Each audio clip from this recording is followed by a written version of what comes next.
everyone, welcome back to this week's vlog. And in today's vlog, Danny and I are going to North Devon show. So basically, if you don't know what it is, it's an agricultural show.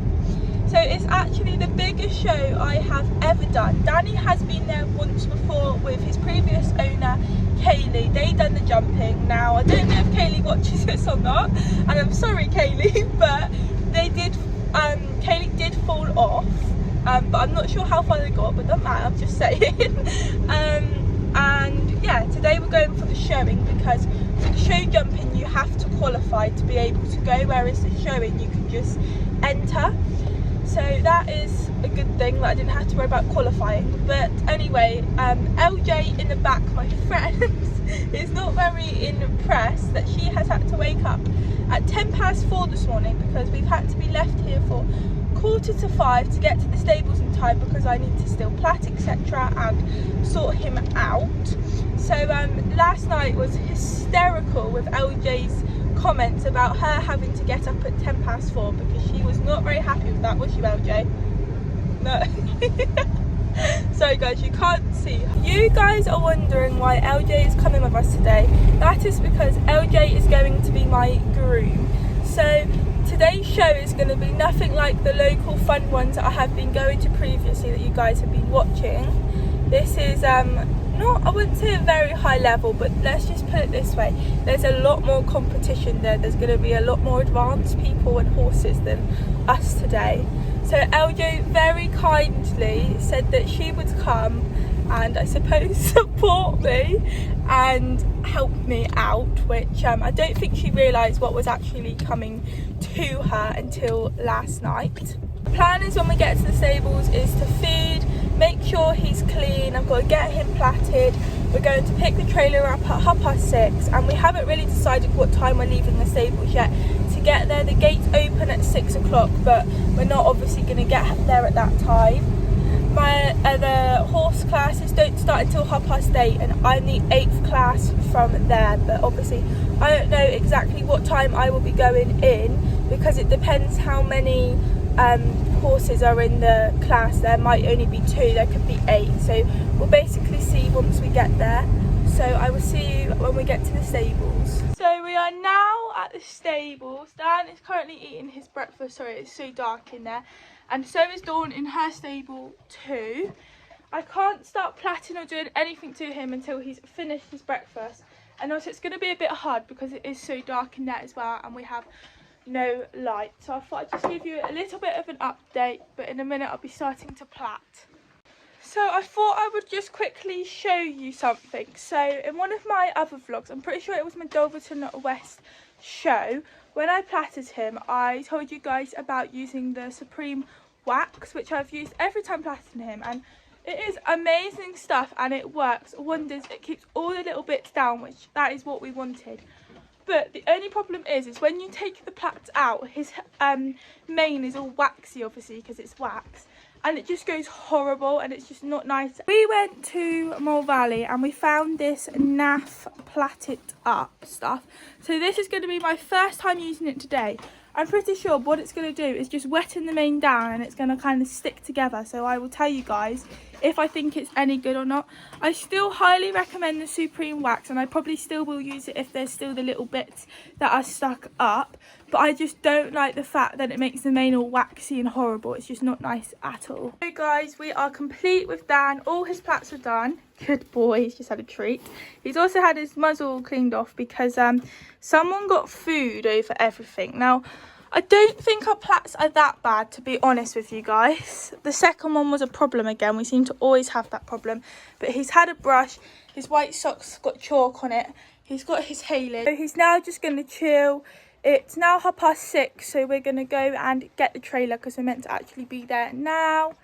And then that is it. Guys, we've got the trailer and we are leaving in about 5-10 minutes time. But everything's all done, everything's all packed. Put a few rugs in there, his lightweight if it's raining because it's been a bit drizzly this morning. He's got his fly rug, which has got the waterproof top on it, because his fly rug that he has, guys, is absolutely stinking and covered in holes. It is disgusting. And then we have a meshed kind of cooler rug to put on him if need be. Took a massive big hay net and then a smaller hay net because we want to make sure that he has plenty of haylage, and we've also got his big round blue bucket to put it in because he doesn't like having a hay net, so the hay net is literally just to travel him in. Dan is getting a little bit stressy, he's pooing and things, so I'm going to put the camera down, guys, and chill him out a minute just before we go because I don't want to get him stressy. And he's now got poo all down his bum, so I'm just going to sort that out.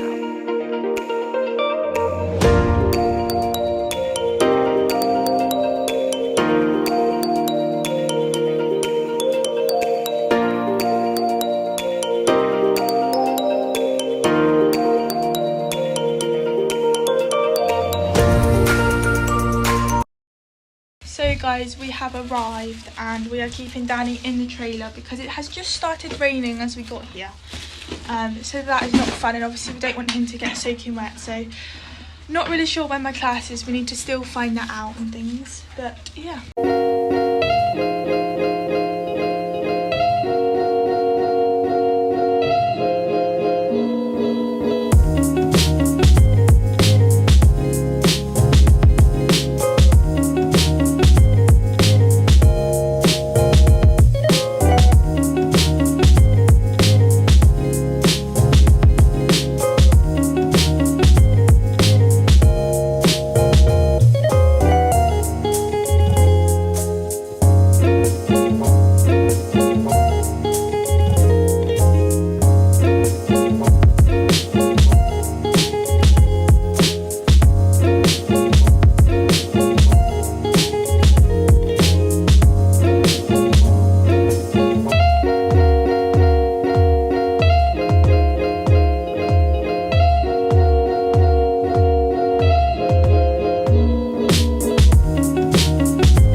competitors for Class 14 retired racehorse, please make your way to the main arena ASAP, please.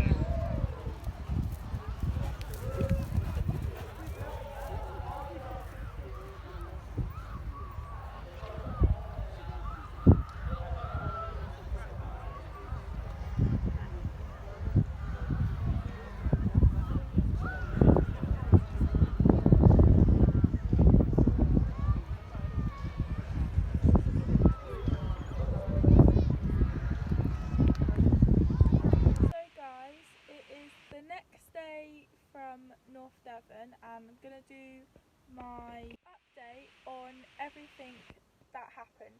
So we arrived at 7:30, and considering we was fairly early, we was expecting like there'd only be like a few there, and we were queuing up. It probably took us about 15-20 minutes to get in. We obviously had to show our tickets and everything, and we also had a horse pass which we had to put at the front of our car.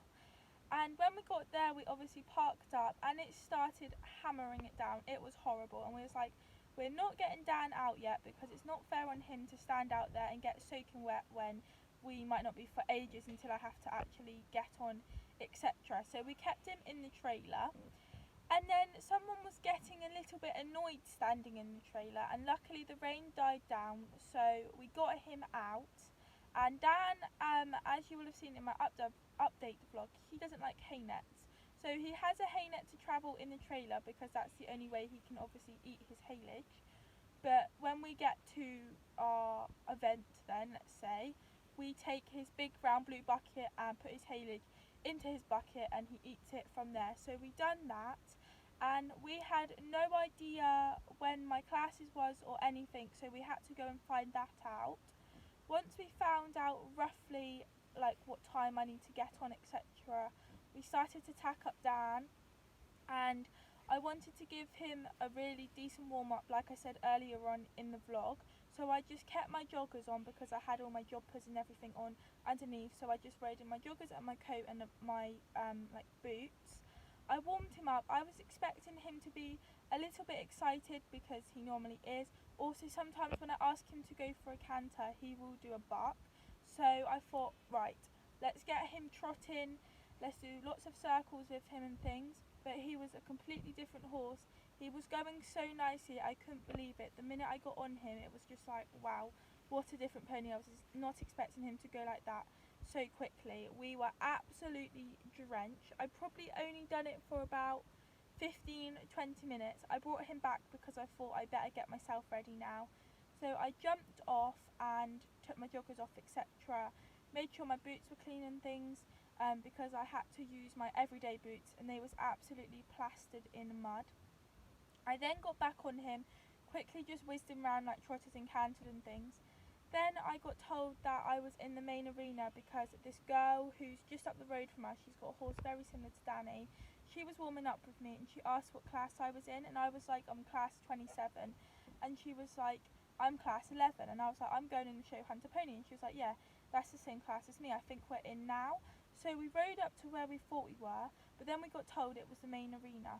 So then we rode to the main arena, and the man that was stood by the gate was like, this is small hunter, and I was like, no, I'm not in small hunter, I'm in show hunter pony.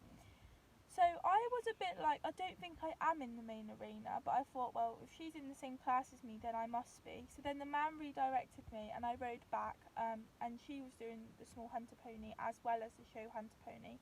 So then I walked up to where I was actually meant to be, and we then got told that the judge wasn't even there yet. There's still a 20-minute delay.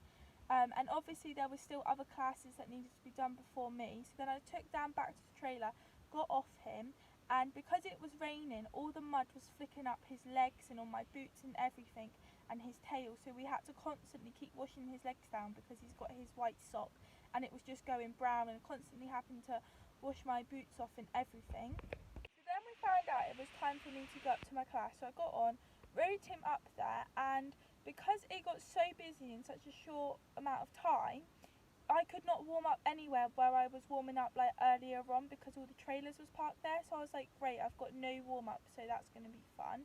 So I rode up there. Then I found out that there was a warm up right next to the class. So I was just trotting him and cantering him around, because my class still had people in there. They were just walking around and things.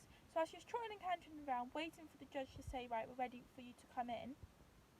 Then we get shouted at, because we get told that they have been shouting our class out for ages, and they were nearly going to go on to the championships, and that would have been it. We would have missed our class. And we were like, well, we're sorry, but we didn't hear you. Like, we've been waiting for ages for our class, and we didn't like hear you, and it wasn't on the tannoid or anything. And she was like, well, you were very lucky in that. So this other girl was like, had basically a go at her. She was like, because her mum was basically talking to the judge and was like, we're sorry, but we generally didn't hear it. And the girl went, don't talk to my mum like that. come on, get on with it if you're in such a rush or something like that. And the judge literally said to her, get out, you're not competing in this class. So that was that girl out. So anyway, the rest of us went into our class. We walked, trotted and cantered around, etc. Then it was my turn to do the show, and you had to do, well, you guys will have already have seen, but you have to do like, it's kind of like a bit like a half 20-metre circle, but then come across, ask for trot, ask for canter, and then come back round, and then you have to do a gallop. But sometimes your judge will say, oh, don't worry about the gallop, or sometimes you'll have to. If the ground's hard, they're not too bothered. The woman did say to me, go too fast because the ground is a bit hard. So I've done that, and then obviously we have to walk around to see who's going to get placed. And I got placed first, which I literally could not believe, because Dan just took the flow with everything the whole day, because you had all the tents, etc. You had loudspeakers and things. You had like the fair over the other side where they were like playing music and shouting, and like, you know, when you hear the fair rides and they make those silly noises, you had that going on. You had other classes going on. There was just so much going on that he isn't used to, and I've never done it before, and he just handled the whole thing absolutely amazingly. I could not get over how he was, because I didn't know how it was going to go. Like, Dan's always good in things, so I didn't expect him to be naughty, but I was just expecting him to be forward and not really listening to me. But he definitely listened to me and just went round so nicely. I honestly could not believe it. I won £20 prize money, which I have never won prize money before, so that was amazing. I also won a trophy, but I haven't got my trophy because we went to the tents to go and pick it up, and they basically said that they haven't got the trophies yet. So they've took our number, so when they get the trophy, they'll give us a call and then we can go and pick it up, which will be amazing. It was then time to go into the championship. I got placed for the champion for the hunter, and there was also the class that was before us went into our championship as well.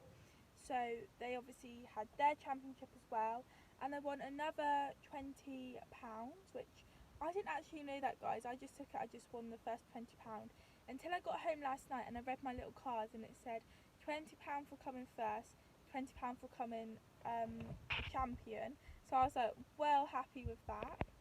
Finished my class, took Dan back, sorted him out, etc. I gave him lots of treats because it was definitely well deserved. And then LJ was obviously with us, and then basically got ready to go home. Then my mum stupidly, I mean, it's no surprise for us guys because there's always some kind of drama when we go out, but she left the ignition on the whole time from 7:30, and I think we left about 2:45, 2:45. She left the ignition on the whole time, that when we went to leave, obviously the car wouldn't start, so we was just like, great, because Dan has obviously been there like such a long time. We just wanted to get him back home, and we wanted to go home ourselves because we got soaking wet in the morning. Luckily it dried out for us for the rest of the day, so luckily we knew somebody who is very well organised, because we've been to Coxley before and had a flat tyre, like a puncture, and she very kindly lent us her pump so that we could get home. So we was like, Jane, have you got some lids, because our battery is flat, and luckily she did. Then we had to find somebody who had a car that would be able to jump start us. So we was walking around the showground like, would you be able to jump start us please? This man very kindly come over and done it for us, and the minute the engine started up, we were like, let's just get out of here. So then we went home, and I just want to say a massive thank you for LJ coming, because it was a very early start. We was up at 4 o'clock, and LJ can't cope with early starts, and it was hysterical on Tuesday night when I told her what time we actually had to get up. She was warned the week before that it was going to be an early start, but she thought it would be like 6 or 7 we would be getting up. So she was not very impressed whatsoever. But I want to say, I did not make LJ come yesterday. It was completely her own decision, so she cannot blame me for being bored or getting wet or the early start, because I said to LJ, I'm going to be competing at North Devon next week, and she said, I'm coming, and I was like, okay. So she come, but I just want to say thank you for holding Dan and filming and everything else, and I'm sorry for the early start, but you cannot blame me. So all in all, it was a really good day and it was worth the early start, and I basically won back my entry money as well, which is good. I also qualified for BSPS, I think it's British Society something and something, but basically I found out yesterday because I wasn't really sure it was a qualifier anyway. I generally did not know, and this girl told me. So it's basically a stay away up at David Broom's, which is Wales, and that's pretty much all I know, guys. So I have no idea even what it is. Obviously it'd be the same class that I'd done at North Devon, but I don't know anything really about it. I just know that I qualified for it and it's up at David Broom's up in Wales. I'm going to end this vlog now, guys. I hope you've enjoyed it. It's something a little bit different. I thoroughly enjoyed it and I just cannot believe what happened. But please make sure that you like and subscribe if you haven't already, and I'll see you all next time. Bye!